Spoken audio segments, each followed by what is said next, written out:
Welcome back. Now let's do another one. So we're doing a good old roundhouse. So SOB here, he's gonna throw at me and he's gonna do a big old, I'm just gonna duck, go ahead at my face, like this. Ah!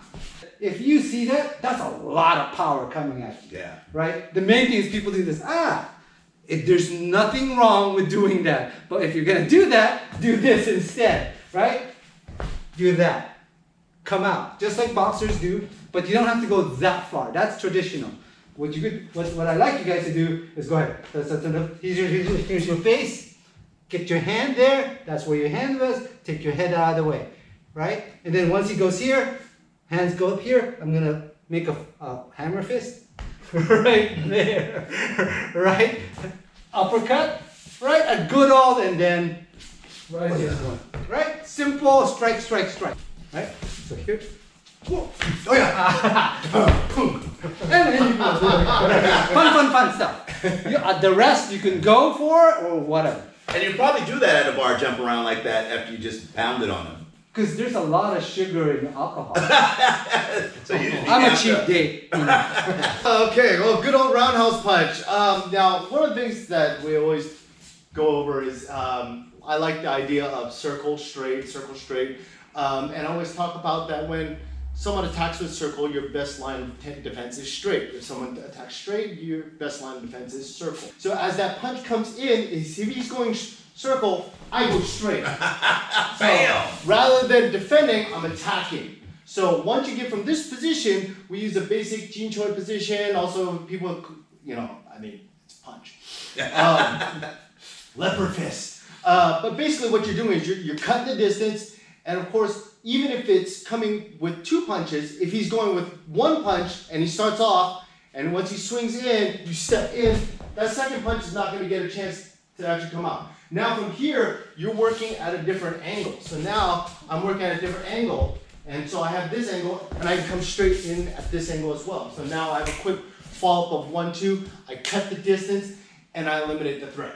Nice. So again, if I'm coming from this position, and it's from this position here, and it's just pop, pop, right here, right in. So wait, who hit me? Boom, boom, yeah. Which one of y'all hit me? Okay. Your turn, brother. So I'm going to use the kind of concept that you were talking about this on Sifu. I like that idea. So the SOB is going to throw, right? And I'm going to come around down the groin, and now he's set up to strike. Boom. Very simple. Very simple rule. Right? So I'm just going to step on the 45 as he does it, just to set myself up, kick to the groin, and then punch. Right? So don't worry, he has a cup on. You have a cup on. I do. Okay. He sleeps with it on. He knows not to step on the floor without a cup. Yeah. You guys use a cup? No? Okay. All right. So when I'm moving, now the other thing is, this is why you have to practice, like both of these great masters were saying. Don't do anything SOB. What you don't want to do is throw your leg out there and hope for the best. You actually have to know how to find your balance. So he throws a kick.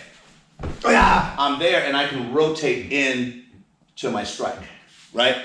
And what I like about this motion is then you can just, do a whole series of strikes. So he goes throw, right? I would probably, if you haven't done this for a long time and you're not as target accurate, just kind of put your hands up like you're gonna get hit, right? Right?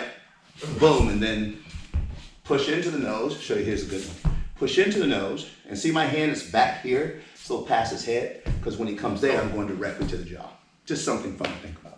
And the beautiful thing about that is that those punches are so close to the trunk of the body, it doesn't take a lot. The turn of your waist is just enough to generate that energy.